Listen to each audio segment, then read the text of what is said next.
বিএনপির কিছু কিছু নেতাকর্মী মনে করতেছে আমি বিএনপির শত্রু হয়েছি। আমি বিএনপির পলিটিক্যাল অপোনেন্ট। আমি কখনো বিএনপি করি নাই। আমারে হাসিনার লোকজন বিএনপি কইতো, আর কইতো আমি তারেক রহমানের ট্যাগা খাইয়া হাসিনার বিরুদ্ধে বলি। ভাগ্যের কি নির্মম পরিহাস, আজ বিএনপির লোকেরা বলে আমি জামাতের ট্যাগা খাইয়া বিএনপির বিরুদ্ধে বলি। আপনাদের একটা সৎ পরামর্শ দিই ভাই, পলিটিক্যাল অপোনেন্টকে বুদ্ধিমত্তার সাথে ডিল করেন। রাজনীতি করতে আসছেন, আপনার অপোজিশন থাকবে, আমার লোকের তেদরামি করতে আসেন না ভাইজান। আমি অনেক দরদ নিয়ে ক্রিটিক করি আপনাদের দলের। এটা যদি সহ্য না হয়, আওয়ামী লীগরা যেভাবে ট্রিট করতাম সেভাবে যদি ট্রিট করতে বাধ্য হইতে হয়, তাতে আপনাদেরই ক্ষতি।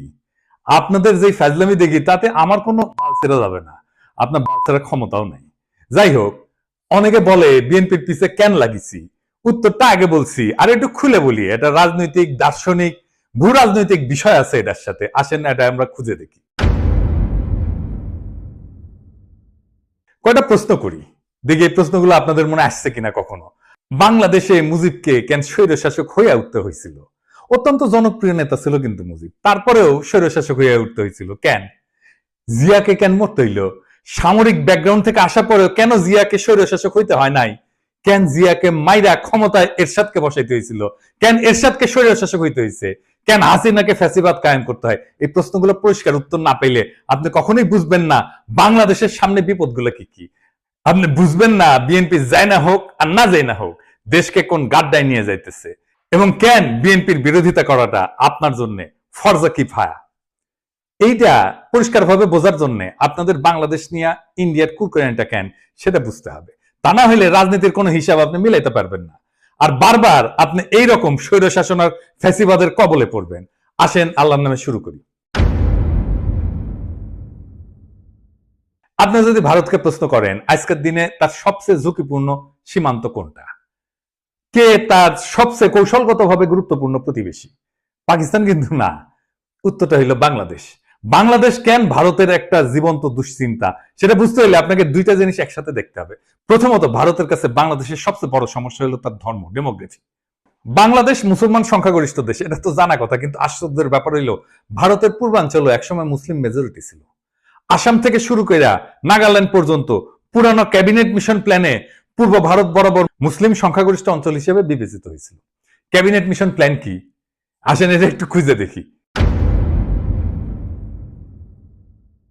ক্যাবিনেট মিশন প্ল্যান হচ্ছে 1946 সালে ব্রিটিশ সরকার প্রস্তাবিত একটা সাংবিধানিক পরিকল্পনা, যা ভারত উপমহাদেশের রাজনৈতিক ভবিষ্যৎ নির্ধারণের জন্য গৃহীত হয়। এই পরিকল্পনার মূল উদ্দেশ্য ছিল ভারতকে একটা ফেডারেল কাঠামোর অধীনে ঐক্যবদ্ধ রাখা, যেখানে প্রদেশগুলা ধর্মীয় সংখ্যাগরিষ্ঠতার ভিত্তিতে তিনটা গ্রুপে বিভক্ত করা হয়েছিল। গ্রুপে ছিল হিন্দু সংখ্যাগরিষ্ঠ প্রদেশগুলা, যেমন ধরেন মাদ্রাজ, বোম্বে, ইউনাইটেড প্রভিন্স, মানে বর্তমানে যেটা উত্তরপ্রদেশ, বিহার, সেন্ট্রাল প্রভিন্স ইত্যাদি। দুই নম্বর গ্রুপ হচ্ছে মুসলিম সংখ্যাগরিষ্ঠ পশ্চিমাঞ্চলীয় প্রদেশসমূহ, যেটা নিয়ে আসলে পশ্চিম পাকিস্তান হয়েছে, যেমন পাঞ্জাব, চীন, বেলুচিস্তান, উত্তর পশ্চিম সীমান্ত প্রদেশ ইত্যাদি। আর তিন নম্বর গ্রুপ হচ্ছে যেটা বাংলাদেশ হয়েছে আজকে, মুসলিম সংখ্যাগরিষ্ঠ পূর্বাঞ্চলীয় দেশ, যেমন বাংলা, আসাম। আসামের মধ্যে হাতছাড়া হয়ে গেছে। ম্যাপে যে সাদা সাদা অংশগুলো দেখতেছেন না, ওইগুলো বলা হইতো প্রিন্সলি স্টেট, মানে রাজা ছিল। এটা দেখায় দেন, সেই রাজ্যগুলোতে সবগুলো কিন্তু ইন্ডিয়া পরে খাইয়ে ফেলিছে। আজকের দিনেও পশ্চিমবঙ্গে সরকার হিসেবে 27% মুসলমান জনগোষ্ঠী, আসামে সেটা 34%-এরও বেশি।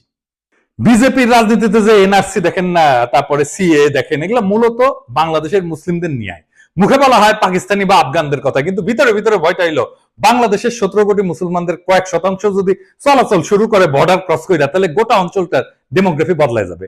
এই ভয় থেকে সিএ, এনআরসি আসামে শুরু হয়, পরে ছড়ায় পরে গোটা ভারতে। সে মনে করে বাংলাদেশের মুসলমানরা ভারতে ঢুকে এই অঞ্চলগুলোকে যদি মুসলমান প্রধান বানায় ফেলে, তাহলে তো সেই রাজ্যগুলোকে রাখতে পারবে না তারা। তো এই ডট থেকে ভারত কি করে, সে 4000 কিলোমিটার এক কাঁটাতারের বেড়া বানায়। এটা পৃথিবীর সবচেয়ে দীর্ঘ সীমান্ত বেষ্টনী, এবং এইটারে সে দুনিয়ার সবচেয়ে সহিংস বর্ডার বানাইছে। প্রত্যেক মাসে 2-3 জন বাংলাদেশি নিহত হয়। ভারতীয়রা গরু খায় না, বাংলাদেশিরা গরু ভালোবাসে, এই গরু বাণিজ্যেই ঝরে প্রাণ। ঘটনা হচ্ছে এই গুলিতে ইন্ডিয়ার কোন নাগরিক আজ পর্যন্ত সীমান্তে মারা যায় না। ভারতের অধিকার আছে বেড়া দেওয়া, ওর মুরগি উই লেজে কাটুক, কিন্তু আমরা বলার কে? রাষ্ট্র চাইলে সীমান্ত বন্ধ রাখতে পারে, কিন্তু বাস্তবতা হলো বাংলাদেশিরা তো ভারতে যাইতে চায় না, যাইতে চায় মধ্যপ্রাচ্যে, সিঙ্গাপুরে বা অন্য কোথাও। তবে তারা চলমান মানুষ, উদ্যমী পরিশ্রমী মানুষ, তারা চলে যায় সবখানে, তারা চলে যায় সবখানে, এমনকি করাচিতেও। এখানে আসে দ্বিতীয় সমস্যা, সেটা হইতেছে এই শিলিগুড়ি করিডোর বা চিকেন নেক। আমরা এটা আগেও আলাপ করছি অনেকবার, আসেন আরেকবার একটু আলাপ করে দেখি। ভারতের 7 সিস্টার্স মানে নর্থ ইস্ট বাংলাদেশের ওই পাশে অবস্থিত। আর এই অঞ্চলের সাথে বাকি ভারতের যোগাযোগ হয় মাত্র এই 15 কিলোমিটার প্রশস্ত শিলিগুড়ি করিডোর, যেটাকে চিকেন নেক বলা হয়। এর চারপাশে চীন, ভুটান আর নেপাল। এই করিডোর যদি কেউ একদিন কেটে দেয় তাইলে উত্তর পূর্ব ভারত বিচ্ছিন্ন হয়ে যাবে, ভয়টা এখানে। আর তার উপরে নর্থ ইস্ট নিজেই একটা বিশাল সমস্যা। ত্রিপুরা, মিজোরাম, নাগাল্যান্ড সবখানে গোষ্ঠীগত সংঘাত, ধর্মীয় ভিন্নতা, ভাষা সংস্কৃতির বৈপরীত্য। অনেক জায়গায় বিদ্রোহ হইতেছে, আবার অনেক জায়গায় বিদ্রোহীরা মায়ানমারের বিদ্রোহী গোষ্ঠীর সাথে যুক্ত। তাহলে ভারত ওইখানে যুদ্ধ বাঁধলে ট্যাঙ্ক পাঠাবে কিভাবে, সেনা পাঠাবে কিভাবে, ভারী অস্ত্রশস্ত্র পাঠাবে কিভাবে? বাংলাদেশ ছাড়া কোনো উপায় নাই। তাদের প্রয়োজন ট্রানজিট এবং করিডোর। চট্টগ্রাম বন্দরের মাধ্যমে ত্রিপুরায় প্রবেশ বা রেলপথে পূর্বাঞ্চলে যাওয়ার সুবিধা, এটাই ভারত দীর্ঘদিন ধরে চাইছে। কিন্তু ভাবেন একবার, আপনি একজন বাংলাদেশি, আপনাকে কাঁটাতারে ঘিরে রাখা হইলো, তারপরে বলা হইলো ভারতীয় ট্রাক যাবে আপনার দেশের একদিক থেকে আরেক দিকে, ভারী সরঞ্জাম যাবে।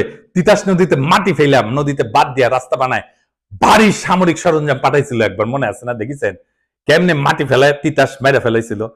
এই রাস্তা বানানোই হয়েছিল ইন্ডিয়ার পণ্যবাহী ভারী ট্রাক নেওয়ার জন্য।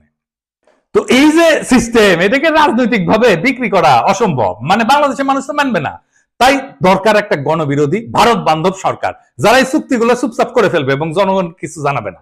এই হইলে পুরা কাহিনী। ভারত কেন বারবার বলে বাংলাদেশ আমাদের সবচেয়ে গুরুত্বপূর্ণ মিত্র? কারণ কৌশলগত দিক দিয়া বাংলাদেশ ছাড়া ভারতের নর্থ ইস্ট অচল। কিন্তু ধর্মীয় দৃষ্টিভঙ্গিতে ভারত মুসলমান পছন্দ করে না, তাই কাঁটাতারে বেড়া দিছে। আবার কাঁটাতার দিয়ে ঘিরে দিলে তার 7 সিস্টার্স অরক্ষিত হয়ে পড়ে। এই এক শাখের করাত, যাইতেও কাটে আসতেও কাটে। তাই বাংলাদেশে ভারতের সবসময় এমন শাসক দরকার যে ভারতের অনুগত হবে এবং তাদের মতে বন্ধু ভাবাপন্ন হবে। ভারতের প্রতি বন্ধু ভাবাপন্ন হইলে বাংলাদেশের জনগণ হয়ে উঠবে সরকার বিরোধী, তাই তাকে হইতে হবে স্বৈরাচার। বাংলাদেশের 3টা ভারত বান্ধব সরকার ছিল, মুজিব, এরশাদ আর হাসিনা। 3টাই স্বৈর শাসক। জিয়া আর খালেদা জিয়া এই 2জন প্রবল ভারত বিরোধী ছিল জন্য তাদের স্বৈর শাসক হইতে হয় নাই। একজনকে মরতে হয়েছে, আর একজনকে বিষ প্রয়োগে হত্যার চেষ্টা করা হয়েছে। আমি প্রমাণ সহ এপিসোড করেছিলাম, খালেদা জিয়াকে বিষ প্রয়োগ করা হইতেছে, দেখে নিয়েন যদি দেখে না থাকেন। তাইলে এই যে মির্জা ফখরুল যে বলে ভারত বন্ধু দেশ, এটা শুনেন কি বলে। ভারত আমাদের প্রতিবেশী, সবচেয়ে বড় প্রতিবেশী, আমাদের বন্ধু। আমাদের যুদ্ধের সময় 1971 যুদ্ধের সময় আমাদের সহযোগিতা করেছিল। আমরা ভারতের কাছে সবসময় প্রত্যাশা করি যে ভারত বাংলাদেশের মানুষের পাশে দাঁড়াবে। শুনেছেন তো? আর এই যে আমরা যে অভিযোগ করি যে বিএনপির সাথে ইন্ডিয়া সিস্টেম করেছে, এই সিস্টেম যদি কইরা থাকে তাইলে তো বিএনপি স্বৈরাচার হয়ে উঠবে। বাংলাদেশের স্বৈরাচার হয়ে ওঠার সব শাসক ধ্বংস হয়েছে। বিএনপির নেতা কর্মীদের বলতেছি, আপনারা কি চান বিএনপি ধ্বংস হয়ে যাক? আমরা রাতারাতি বিএনপির মতো একটা দল তৈরি করতে পারবো, তাইলে ক্ষতি কার হবে? বিএনপির হবে নাকি বাংলাদেশের হবে? আজকের এপিসোড দেখার পরেও যদি আমাদের বিএনপি শত্রু বলে মনে হয় তাহলে কিছু বলার নাই। নিজের ঘুম নিজে মারতে চাইলে কেউ তারা ঠেকাইতে পারবে না। তাই যারা এখন ঘুমায় আছেন তারা জানা রাখেন, আপনার ঘুমের দাম ভারত ঠিকই বুঝে নিচ্ছে। আপনার ভূখণ্ড ব্যবহার করে, আপনার নদী হত্যা করে, আপনার ভবিষ্যৎ বন্ধক রেখা, আপনার গণতন্ত্রকে লাশ বানায়, তারা আগ্রাসনকে সৌহার্দ্য বলে চালাই দিচ্ছে। আর আপনি একটা দলকে বাঁচাতে গিয়ে পুরা জাতিকে খাদের দিকে ঠেলে দিতেছেন। বিএনপি যদি আবারও এই খেলা না বোঝে, যদি তার নেতৃত্ব আবারও ভারতের পায়ের দিকে মুখ করে বসে থাকে, তাহলে মনে রাখবেন স্বৈরতন্ত্র কারো আপন হয় না। আপনি ভারতকে বন্ধু পাবেন, ভুল করেন না। ভারত কখনো বন্ধুত্ব চায় না, সে দাসত্ব চায়, করিডোর চায়, চুপচাপ মাথা নত করা সরকার চায়। আপনি যদি আজও সেই স্বপ্নে ভাসেন যে ভারত আপনার পাশে দাঁড়াবে, তাইলে আপনি ইতিহাস পড়েন নাই, রাজনীতি বোঝেন নাই, স্বাধীনতা মানে জানেন না। এখনো সময় আছে, সোজা হয়ে দাঁড়ান, আপোষের রাজনীতি ছুঁড়ে ফেলে দেন। যারা আপনার সমালোচনা করতেছে তাদের ভয় করেন না, বিবেকটা বরং আপনার জাগ্রত করেন। কারণ আজকের দিনে সত্য বলা মানে বিদ্রোহ করা, আর এই বিদ্রোহী যদি শেষ আশ্রয় হয় তবে আমি গর্ব করে বলি ইনকিলাব জিন্দাবাদ।